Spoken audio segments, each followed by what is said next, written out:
네, 안녕하세요. 행정클리닉 행정사 김재영입니다. 지난주에 E7포 2분기 합격자 발표가 있었습니다. 어떤 분들은 떨어지고 어떤 분들은 합격에 아주 기쁨을 부셨는데요. 자, 앞으로 3, 4분기가 남았기 때문에 2분기 합격자분들의 어떻게 합격을 했는지, 어떤 점수로 구성이 됐는지, 어떤 특이점이 있는지에 대해서 분석함으로 해서 앞으로 효율적인 합격의 시간을 갖도록 한번 해보겠습니다. 그리고 지금 한 달도 채 남지 않은 준비 기간이기 때문에 좀 급하게 노트북을 켜고 지금 바로 영상을 준비했는데요. 좀 미흡한 점이 있더라도 이해 부탁드리겠습니다.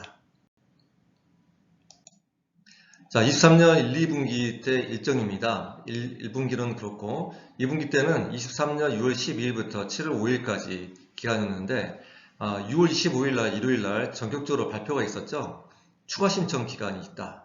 6월 27일부터 7월 5일까지 인원은 약 3,000명 정도 된다. 아주 좀 획기적이고 놀라운 뉴스였는데요.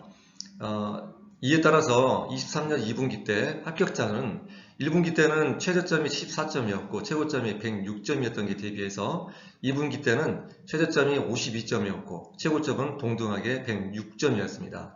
무려 1분기와 2분기 때 최저점 차이가 22점이나 차이가 났었죠. 자, 2분기 신청 기간 중에 추가 신청 발표로 인해서요. 서류 준비 기간이 9일에서 10일밖에 안 됐었습니다. 저 또한 그랬었고 이 발표를 접했던 우리 E9 근로자분들 모두가 너무 힘들다. 어떻게 이걸 준비를 하라고 하는 것이냐 하면서 좀 불평이 있었는데요. 그래서 불평 대비해서 꾸준하게 9개월이나 6개월 전부터 준비하였던 일부 E9 근로자분들은 아주 절호의 기회가 부여가 됐던 것이죠. 그래서 한번 어떻게 합격되는지 어떤 점수로 됐는지 다시 한번 리뷰를 하면서 아마 지금 현재 리뷰했던 것은 3분기나 4분기 때도 똑같이 적용이 되리라 믿습니다. 자, 정기 선발은 E9에서 E7으로 선발한 것은 두 가지가 있죠. 정기 선발과 수시 선발이 있는데요. 정기 선발은 역시 두 가지가 있습니다. 산업기업가치 2년 연봉, 그리고 미래가치, 기여가치로 인해서 이루어지는데 산업기여가치는 내가 연봉에 자신이 있다. 그러면 2년치 연봉을 각각 계산해서 연간소득점수가 10년 이상, 연 2,600만원 이상이면 신청이 가능하고요. 총 52점 이상이어야 됩니다. 미래기여가치는 숙련도, 한국어, 나이, 학력인데요. 35점 이상이며 총 72점 이상이어야 됩니다. 수시선발은 이제 고득점 쿼터, 고용창출, 한국인을 많이 고용창출한 우수기업, 또 부처 추천 쿼터제가 10점인데요. 이 부처 추천 쿼터 10점제가 또 중요하겠습니다. 일반 제조업은 이제 고용노동부가 중요하고요. 뿌리산업은 산업통상자원부에서 발행이 되겠습니다. 자, 적용 대상입니다. 체류 자격은 E9, E10이 되겠으며 취업기간은 최근 10년간 4년 이상 합법적인 취업활동을 한 E9 근로자가 되겠습니다. 그런데 1분기와 2분기 때 차이점은 1분기 때는 4년 이상 합법적으로 취업활동을 하는가 반면 사회통합 프로그램 4단계 이상을 이수해야지만 신청이 됐었는데요. 2분기 때는 특이한 것은 4년 이상 합법적인 취업활동만 하면 신청을 할 수 있는 자격이 됐던 것입니다. 자, 적용 대상의 제외 대상은 형사범 벌금 50만원 이상이고 출입국관리법 4회 이상 위반, 그리고 3개월 이상 불법체류 이력이 있는 자는 신청이 불가하였습니다. 연간소득은 다시 한번 말씀드리지만 최대 20점, 최근 2년간 각 2,600만원 이상의 소득이 있어야 되겠고요. 점수는 2,600만원 이상이었을 때 10점, 3,000만원 이상이었을 때 15점, 3,300만원 이상이었을 때 20점이 되겠습니다. 우리는 23년 3분기와 4분기를 준비하기 때문에 이때 필요한 서류는 21년과 22년 각각 소득금액 증명상 금액을 인정을 해야 되겠습니다. 자, 숙련도는 최대 20점인데요. 자격증 소지와 기량검증 통과되겠습니다. 보통 제가 서류를 받아보고 우리가 준비를 했을 때 많은 분들이 준비했던 것은 기능사 자격증 10점이 되겠고요. 기량검증 통과는 뿌리산업 업종에서 용접에 관련해서 기량검증 통과한 분이 되겠습니다. 기량검증 통과는 10점, 기능사는 10점이 되겠는데요. 항목 간의 중복 상정은 불가하겠습니다. 그런데 이 기능사 자격증에서 항상 문제가 생겼는데요. 3톤 지게차하고 전기기능사 자격증을 많이 땄는데 업무 관련의 자격이 인정이 돼야 됩니다. 가장 중요하겠고요. 학력은 최대 10점이 되겠습니다. 학사 10점, 전문학사 10점, 고졸 5점.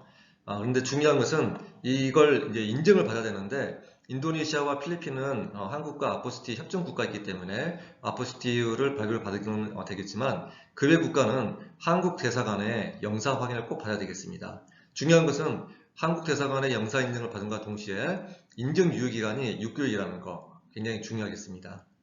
그래서 6개월 이내에 그 E9에서 E7으로 신청을 할 수 있음을 명시를 해야 되겠습니다.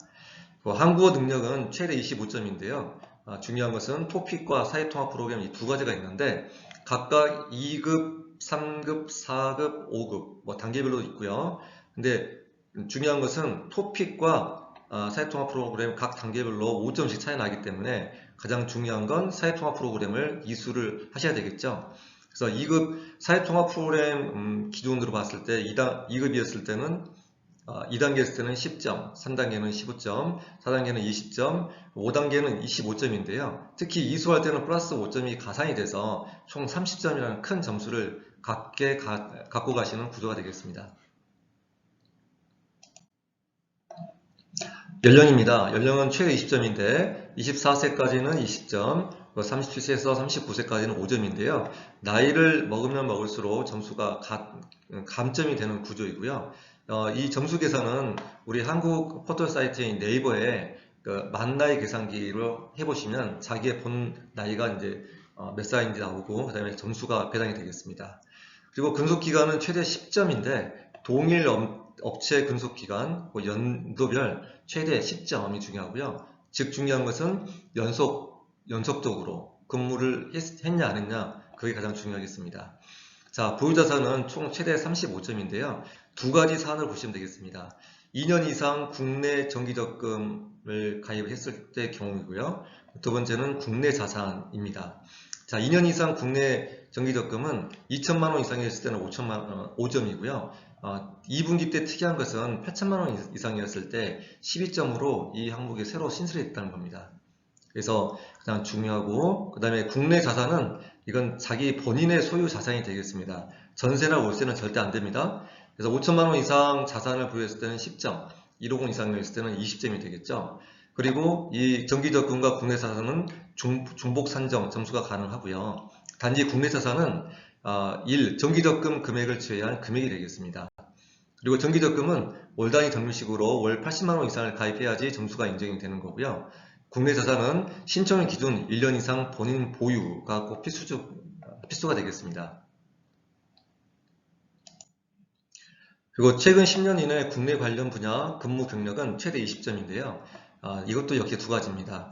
뿌리산업 분야 및 농축산업어업에서 근무한 분야가 있고 일반 제조업이나 건설업 분야가 있는데요. 이 8년 이상이라는 이 규정도 새로 신설이 됐는데 8년 이상일 때는 20점씩 각각 되겠습니다. 하지만 항목 간 중복 산정이 불가하기 때문에 가장 높은 점수 하나만 인정이 되겠습니다. 자, 가점을 보면 사회공헌도입니다. 표창과 사회봉사가 있는데 한 가지만 선택을 하도록 되어 있고요. 그리고 납세 실적은 300만 원 이상 납세했을 때 5점인데 우리가 연봉으로 뗐을 때 한 5천에서 5,500이었을 때 납세가 한 300만 원 이상 되기 때문에 연봉의 어떤 규정에 준하는 점수가 되겠습니다. 그리고 지난 코로나19 때 계절 근로자로 참여하신 분들이 계시죠? 이때는 1개월일 때는 2점, 3개월 때는 4점 점수를 갖고 가시면 되겠고요. 특히 읍면 지역의 근무 경력 10년 이내였을 때 2년 이상은 5점, 4년 이상은 10점이라는 또 점수가 있습니다. 자, 읍면 지역은 어떻게 구분하냐면 경기, 인천, 인구 20만 이하 도시와 그리고 춘천 남북도, 경산 남북도, 전라 남북도, 강원도, 제주도, 읍면이면 이와 같은 점수를 가져갈 수가 있고요. 그리고 이제 뒤에 좀 특이한 사항은 인구 감소 지역이 있었습니다. 자, 인구 감소 지역에서 근무한 경력은 2년 이상이었을 때 2점, 3년 이상일 때 3점, 4년 이상일 때 5점인데요. 즉, 여기 지금 89개에 관련된 지역을 쭉 정리해 봤습니다. 대구, 부산부터 경기, 인천, 강원, 충북, 충남, 경북, 경남, 전남, 전북.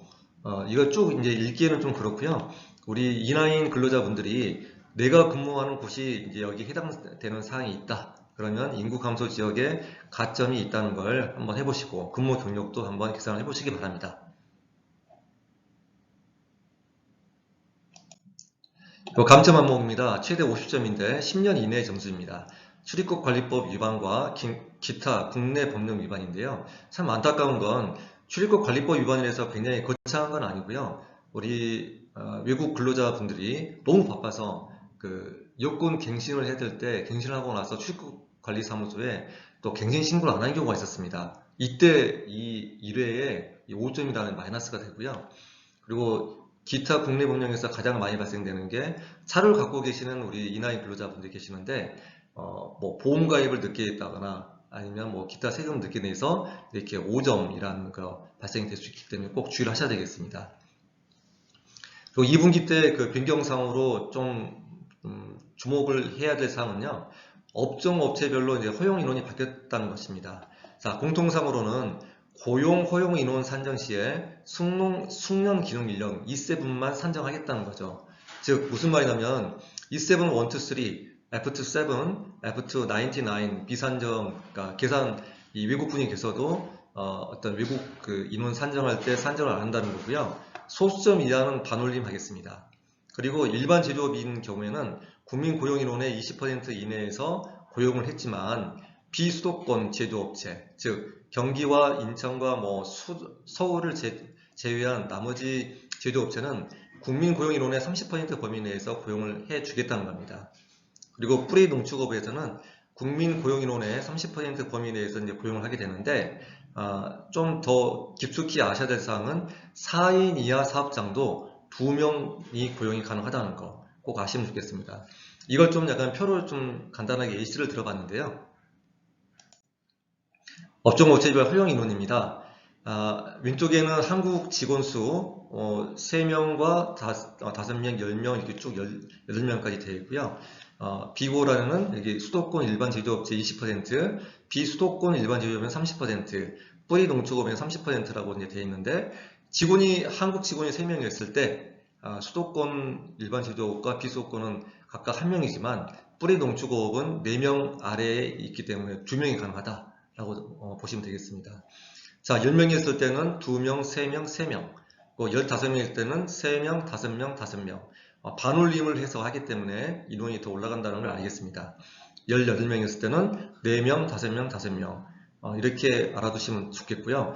주의할 사항은 우리 한국인 직원수 산정을 할 때 어떻게 하냐면 4대 보험 가입자 명부에 보면 고용보험 가입이 3개월 이상 돼야 되고요. 그 다음에 최저임금이 꼭 이상이 돼야지만이 한국인 직원수에 산정이 되겠습니다. 이 사항 굉장히 중요한 사항이기 때문에 꼭 한번 체크를 하시기 바랍니다. 자, 23년 초반에 이 라인에서 E7을 이제 선발을 할 때 맨 뒤에 보면 점수제 전환 심사표가 있는데요. 아마 이걸 준비를 하는 모든 이나이 근로자분들은 이 점수표를 알고 계실 거예요. 그래서 항상 이걸 한 번만 해보시는 게 아니라요. 한 달 단위로 한 번씩 나의 점수가 얼마만큼 향상이 됐는지 한 번씩 체크를 해봄으로 해서 나중에 신청하기 전 한 달 전에 나의 총점은 몇 점이 될 것이라는 한번 그와 같은 생각을 해보셨으면 좋겠습니다. 자, 23년 초에 이제 E7-4 선발 일정이 이제 3분기와 4분기도 공표가 됐는데요. 자, 만약에 이렇게 된다면 지금 다음 달 9월 4일부터 9월 7일까지 신청 기간이고요. 4분기 때는 12월 4일부터 12월 7일까지입니다. 그래서 저희들 이제 예상치에도 9월 초면은 아마 선발을 해서 신청 기간이 되지 않을까 이제 그렇게 조심스럽게 예측을 하고 있고요. 하지만 E7-4 선발에 이제 완화된 정책이 많이 있기 때문에 수시 발표가 또 예상이 되고 있습니다. 그래서 3분기 때 좀 준비가 미흡한 이나이 근로자분들은 4분기 또는 24년 1, 2분기 때 목표를 철저하게 하셔가지고 준비하시면 좋겠고요. 가장 중요한 건 이제 꾸준한 점수 관리로 예상치 못한 이제 합격의 기회를 이제 누신 분이 많이 생기고 있기 때문에 자격증을 딴다든지 아니면 사회통합 프로그램을 이제 열심히 하셔가지고 이수를 한다든지 또 회사 내 한국 인원 수가 몇 명인지 수시로 파악을 해서 점수 관리를 꾸준하게 하시면 좋은 결과가 있으리라 믿습니다. 네, 지금까지 짧게 이제 E9에서 E7-4 나중에 2분기 합격자 발표에 그걸 분석을 해서 3분기와 4분기를 좀 고려해서 좀 앞으로 나아갈 방향을 좀 고려해 봤는데요. 많은 준비를 하셔가지고 더 좋은 성과가 있으시길 바라겠습니다. 감사합니다.